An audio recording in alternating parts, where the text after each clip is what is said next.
next up, we're going to have a look at the dimensions of sustainability. So when working to improve health and well-being in any country, the concept of sustainability needs to be considered.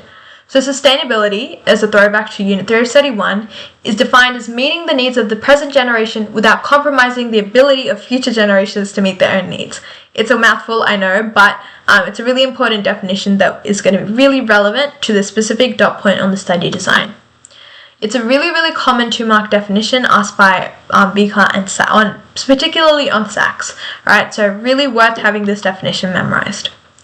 Now we have 3 dimensions of sustainability that you need to know. We've got social, which refers to creating an equitable society meeting the needs of all citizens and can be maintained indefinitely. And then economic sustainability refers to ensuring that average incomes in all countries are adequate to sustain a decent standard of living, continuing to rise in line with inflation and living costs in the future. And then environmental sustainability, alright? And that's referring to ensuring the natural environment is used in a way that will preserve resources into the future. So, a thing you might have noticed is that we had already gone over social, economic, and environmental characteristics of high, middle, and low-income countries, and now you're going to have these social, economic, and environmental sustainability dimensions, okay? And you're going to have all of these different aspects to memorize as well.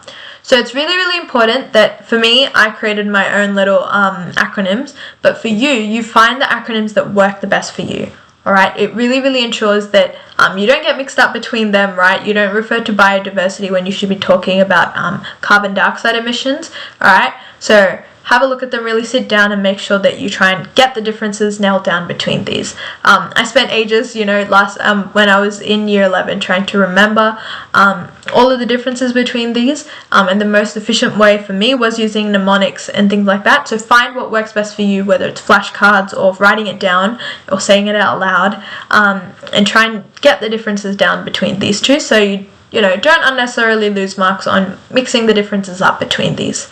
Okay, so for the social sustainability dimension, the aspects, so not characteristics, the aspects are elimination of poverty and provision of social protection systems, gender equality, access to safe and decent working conditions, peace and security, and promotion of political and legal rights. Alright, so that's how we ensure that social sustainability can be accessed by current and future generations. Then economic sustainability, the aspects are innovation and diversity of industries, employment, economic growth, and trade. Right? And then for environmental sustainability, we have biodiversity, use of natural resources, climate change, and waste removal and pollution. You can see here the acronyms that I've used. For economic, it's I EAT. For environmental, it's BUCK-W. And then for social, it's EGAP. Right, so obviously that might not be easy for you guys to remember, so find an acronym or whatever that works best for you. And then what you need to do with these is make sure that you're able to describe the dimensions and then link an aspect of sustainability, okay? So, for example, you might be asked to link, what is an example of social sustainability, what is an example of economic and environmental sustainability, alright? So make sure you're doing all the practice questions about sustainability to ensure that you have the best possible advantage. So here is a 2-mark question, alright? So I'm going to give you time so you can pause the video and have a go at this question, and then I'll go over the answer for this one. Alright, so social sustainability relates to creating equitable societies that meet the needs of all citizens and can be maintained indefinitely.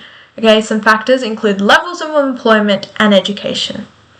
So it's really important that you understand the definitions of these, more so than for the characteristics descriptions, because these are actual proper definitions.